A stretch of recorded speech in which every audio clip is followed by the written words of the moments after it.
একটা সময় ভাবতাম আম্মুকে ছাড়া আমার জীবনে আমাকে বোঝার মতো কেউই নেই, আর এখন সেটা একদমই মনে হয় না। আর এখন সোহা মাম্মাম হচ্ছে আমাদের জীবনের শ্রেষ্ঠ অলংকার। তাকে ছাড়া আমাদের জীবনটা পুরোই অন্ধকার। আসসালামু আলাইকুম, আমি আরশারু। আজকে একটি ভিডিও নিয়ে চলে আসলাম আপনাদের মাঝে। আজকের ভিডিও ক্লিপটা নেওয়ার সময় প্রতিদিনের মতো আছে, কিন্তু আমাদের মধ্যে একদমই হ্যাপিনেস ছিল না। তার কারণটা আপনারা অবশ্যই বুঝতে পেরেছেন। তারপরও আমি সেটা ক্লিয়ার করে বলে দিচ্ছি। আমার ভালোবাসার মানুষেরা সবাই হয়তোবা কম বেশি জানেন, আমার সোয়া মামাম কিছুদিন ধরে অনেক অসুস্থ।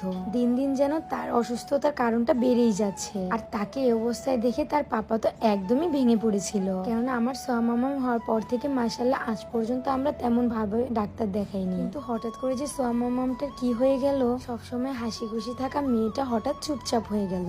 আমাদের ঘরের হাসি খুশি আনন্দ সবকিছু জুড়েই কিন্তু সোয়া মামাম এখন। আগে আমি কখনোই বুঝতাম না মা হওয়ার পর এরকম কেন, সেটা আমি এখন বুঝতে পেরেছি। ওর চোখ দিয়ে এক ফোঁটা পানি পড়লে যেন আমাদের বুকটা একদম ফেটে যায়। আর যখন সোয়া মামাম একটু হাসে, মনে হয় যেন আমাদের পুরো পৃথিবীটাই সৌন্দর্যে ভরে গেছে। আর এই ছোটখাটো অনুভূতিগুলো কিন্তু এক অদ্ভুত শান্তিময়, যেটা পৃথিবীর সকল অনুভূতিকে হার মানায়। আজকে ডক্টর দেখানোর জন্য সোয়া মামামকে নিয়ে রওনা দিয়ে দিলাম। আর সোয়া মামামকে আমি বরাবরের মতো জাহিদ হাসান ডাক্তারকে দেখাই। তিনি একজন বড় শিশু বিশেষজ্ঞ ডক্টর, খুবই ভালো একজন মানুষ এবং সোয়া মামামকে অনেক আদর করে। গাইজ, সবাই একটু প্রে করবেন আমার সোয়া মামামের জন্য। জ্বর সর্দি ঠান্ডায় আমার মেয়েটা একদম শুকিয়ে গেছে, ঠিকঠাক মতো এখন খেতেও চায় না। তার এরকম অবস্থা দেখে আমাদের একদমই ভালো লাগছে না। আর আমরা বড়রা কি বলবো, আমাদেরই তো একটু ঠান্ডা লাগলে আমরা অস্থির হয়ে যাই। সেই জায়গায় তো সোয়া মামাম অনেক ছোট, আর অস্থিরতাটা হয়তো মুখে বলতে পারে না। সে কান্না করে আমাদেরকে বুঝিয়ে দেয় তাই খারাপ লাগতেছে। ডক্টরের কাছে আসার পর আমি কিন্তু সাথে সাথে সোয়া মামামের ওজনটা একটু দেখে নিলাম। আহারে দেখুন, সোয়া মামামটা কত নিশ্চুপ হয়ে গেছে। আর এই সময়টা সোহা তার পাপাকে ছাড়া কিছুই বোঝে না। আমার থেকে তার পাপার কাছেই সে একটু বেশি থাকে। সোয়ার পাপা তো সোয়াকে অনেক ভালোবাসে,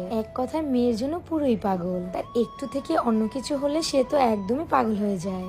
এই যে দেখুন কি জোরে জোরে কাশতেছে, রাতে ভালোভাবে ঠিক মতো ঘুমাতেও পারে না, সারাটা রাত কাশতে কাশতে কান্না করে। আমার সোয়া মামামটা সুস্থ হয়ে যায় যেন সবাই একটু বেশি করে দোয়া করবে। শুধু আমি না, প্রতিটি মা বাবাই চায় তার সন্তান সবসময় সুস্থ এবং ভালো থাকুক।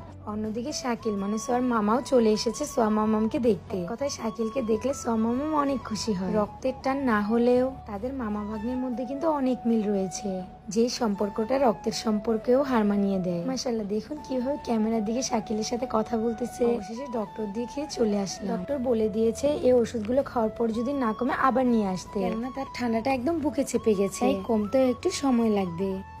যাই হোক, মহান আল্লাহ তাআলা যা করে ভালোর জন্যই করে। তারপরও আপনারা সবাই একটু সোয়া মামামের জন্য বেশি বেশি দোয়া করবে। ওর কিছু হলে তো আমরা পুরোই শেষ। একটা মেয়ে থেকে বউ হয়, বউ থেকে মা, মা থেকে দাদি। তাদের মায়েরটা যেন একটু অন্যরকম। ডক্টর দেখে আসার পথে সোয়া মামামের জন্য কিছু কেনাকাটা করে নিলাম। এই জিনিসগুলো খুব প্রয়োজনীয়। আজকের ভিডিও এই পর্যন্তই, দেখা হবে কোনো নেক্সট ভিডিওতে। সবাই ভালো থাকবেন, সুস্থ থাকবেন। আল্লাহ হাফেজ, টাটা।